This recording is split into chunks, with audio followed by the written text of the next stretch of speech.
Welcome to the iGaming Daily Podcast. Bet365, one of the biggest online gambling companies in the world, could be heading to Wall Street. Media reports suggest that the Coates family, longtime owners and founders of the brand, are exploring a sale potentially worth £9 billion. We've seen recent strategic moves by the company leading to an exit from the Chinese market and handing over the ownership of Stoke City FC.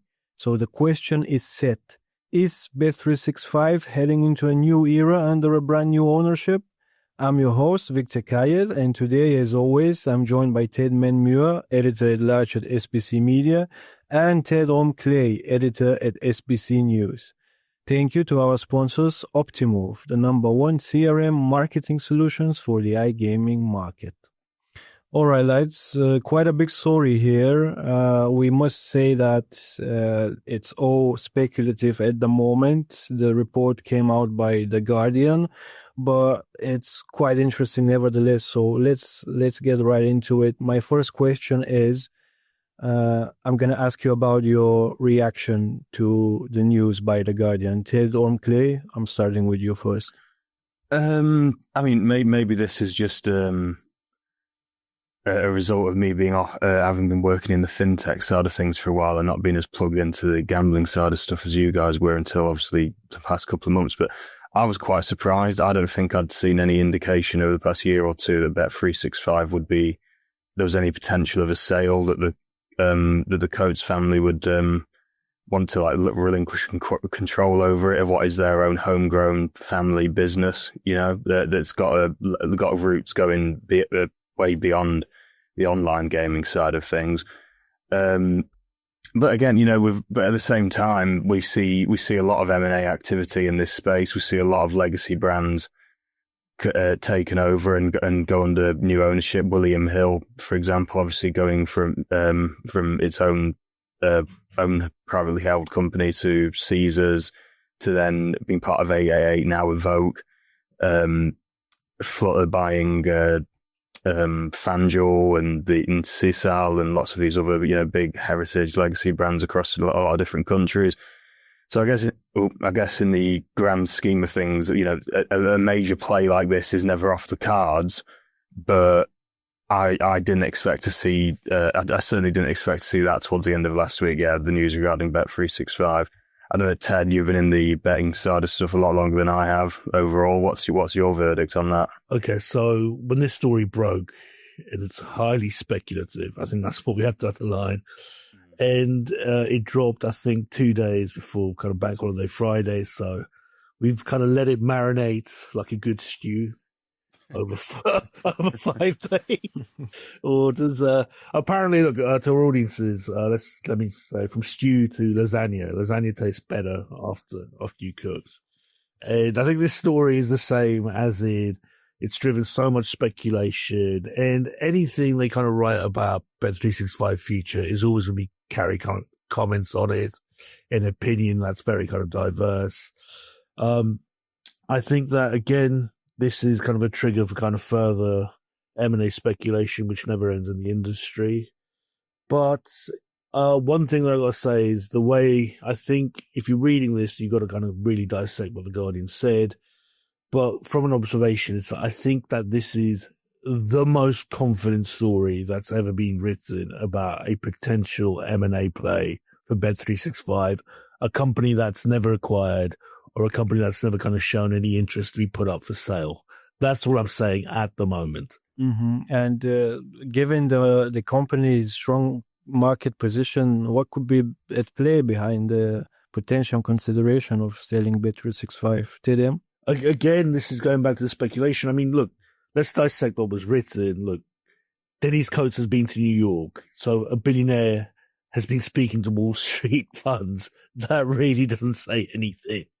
I think what is being kind of carried is that perhaps the Coates family are kind of reaching a point of inflection at Bet365 of how it grows the businesses and what is its future strategy in the US, where it needs kind of capital funding to really take on the top dogs out there, which are DraftKings and Flutter.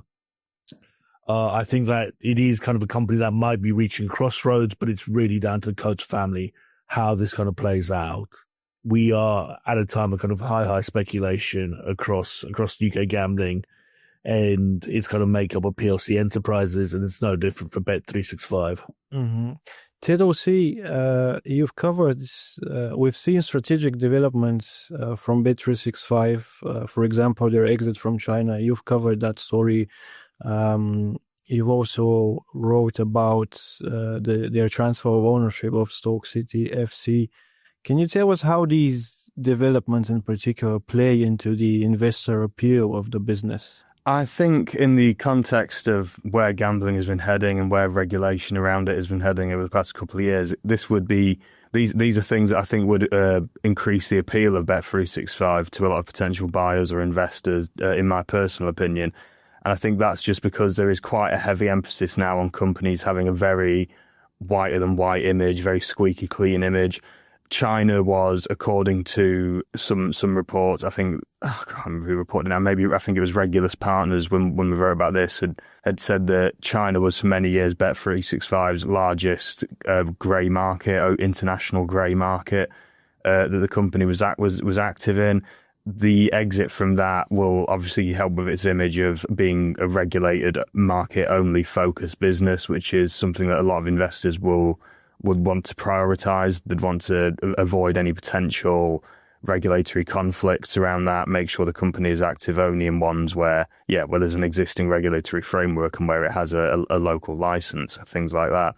The kind of related to this, I think the Stoke City divestments or separation of interest, whatever you want to call that, is also kind of similar, obviously, in the context of the relationship between football and betting in the UK being under a lot of scrutiny in recent years, something that we've talked about on a podcast quite recently where we talked about the new football governance bill and the regulator that's coming in there.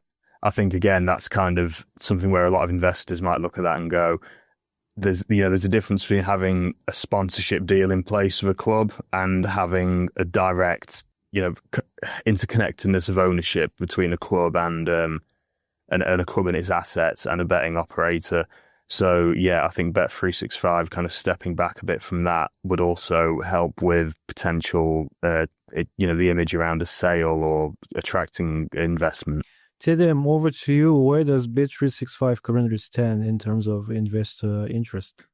Look, if Bet365 were to show an interest in going to markets, it would be huge and huge across, the globe. One thing that the article said is that the banks view Bet365, or they're preparing kind of a beauty pageant to hold it up and to say, look, this is a multi-billion-pound business. It's going to markets, and the banks are kind of competing to bring the best deal to the Coates family, or a deal that would intrigue them to put up their business for sale or options in their business for investment.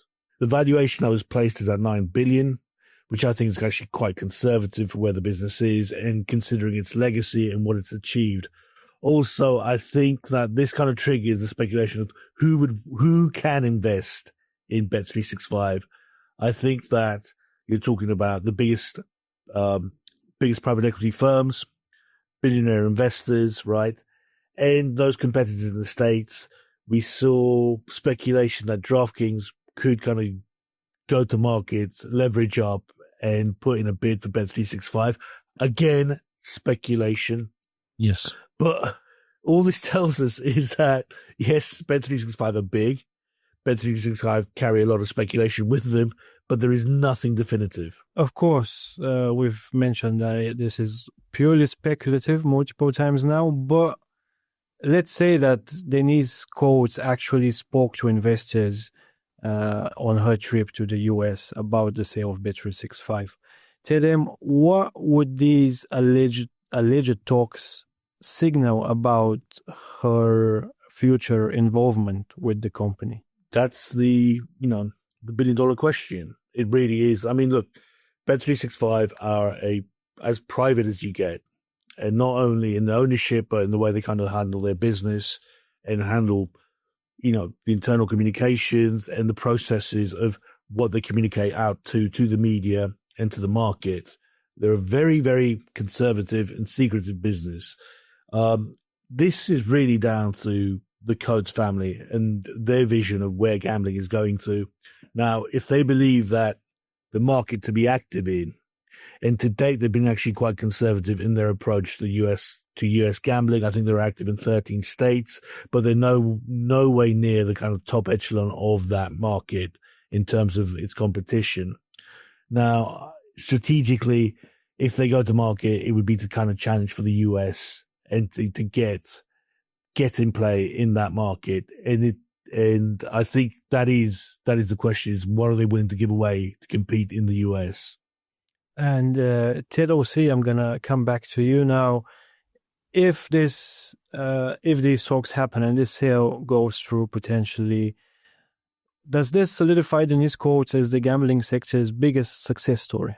Certainly a solid contender for that. For that title. If we're going to hand out an award for that. Yeah, obviously the story of Denise Coates and Bet365 is quite well known in betting and gaming, but the company stands out, I think, as one of the kind of early movers and early success stories in the online betting space. Obviously, I simply summarize it. Denise Coates inherited a chain of betting shops in around the Stoke area, didn't she, from her father, and then started transforming that into a more online-focused, online-only business back at a time when the UK betting space was still predominantly retail orientated, and as a result of that, that is a big reason why the company is, on top of also just having solid product and marketing and a lot of other innovation along there. But her noticing where the market was heading, I think, is very key in why Bet365 is now one of the biggest online gaming stakeholders and why it's achieved such success both in the UK and globally, and obviously a potential sale, a speculative sale, or sale of a stake in it to some other investors would really round that up quite nicely for them, I think. Yeah, and I guess in the future, if SBC decides to make a biggest success story in gambling award show, the Bet365 would definitely be one of the contenders. We're going to leave for a short break here, and we're going to come back with a few more questions on this exciting story. And we're back. So let me ask you this, Ted M. Would a US sale of Bet365 deal yet another blow to the British stock exchanges? Is the country losing yet another valuable homegrown enterprise to the American market? I've got very mixed feelings on this because, yes, there is kind of a doomer view that, the LSC is going to lose, or Bet365 isn't a PLC in the LSC, but it would lose another kind of enterprise to the US.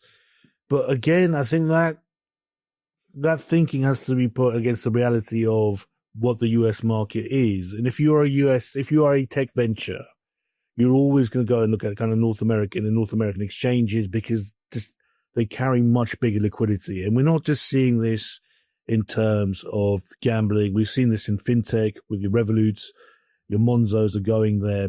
Capital markets is really being dominated by US exchanges, and they're especially appealing for tech, for anything that's a tech enterprise.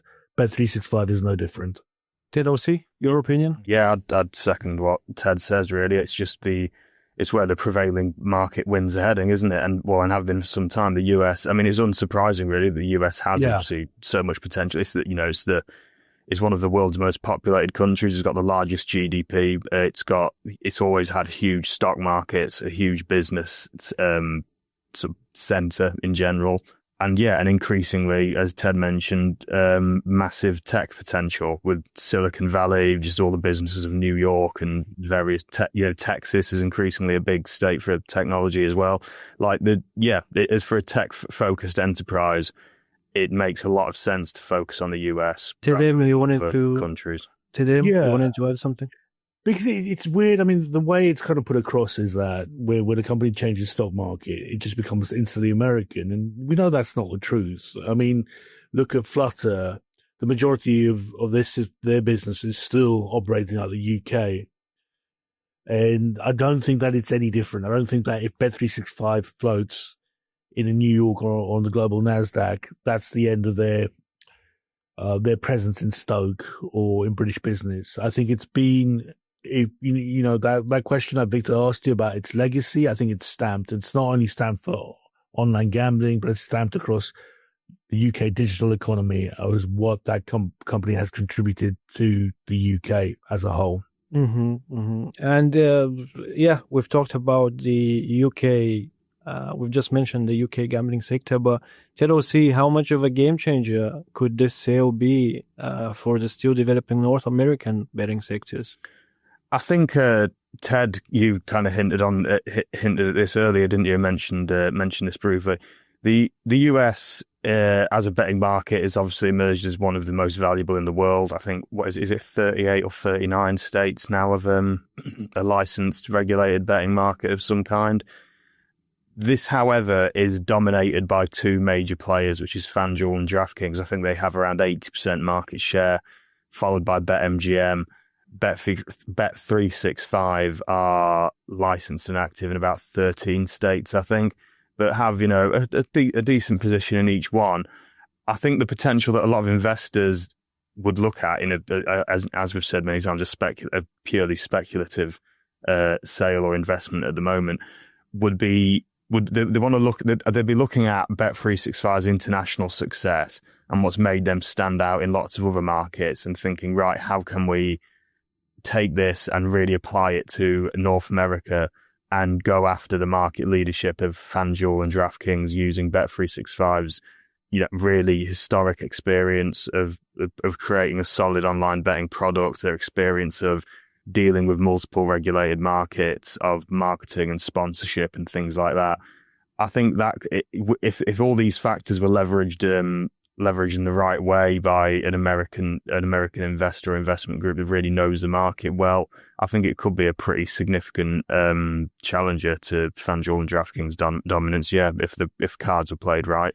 Ted, very quickly, because we're approaching the end, does a potential sale of Bet365 cement the US as truly where the money is in the international business betting and gaming sector? No. Okay. No, and no, because I think, look, okay, we've seen how the US market has panned out, and yes, if you're talking about capitalizing a market or capitalizing a business, you would go to the US. That's fine. I think that if you're valuing, and this is not just Bet365, but the other kind of giants in our industry, you have to take a look at the kind of competencies and where they've grown. Now, you can't just say that, look, let's take Flutter, for example. You can't just say that they are just FanDuel dominated. No, they're not. There's a lot of kind of components to their business. And I think that's the same with Bet365. What Bet365 has proven, it was the first operator to really execute in play very well, and also to execute this recreational strategy that everyone wants to kind of have in their business for market growth. I don't think that Bet365 should be viewed as solely kind of a US asset. I think that would really kind of underline its achievements across many markets in Europe, and also now growing in South America. All right. That's all the time we have for today, unfortunately. To all our listeners, thank you for tuning in. The story itself will be linked in the description below. Thanks to both the Teds for the inputs and their, as always, impeccable journalistic work on this. I was Viktor Kayed, and we're going to see you in the next episode.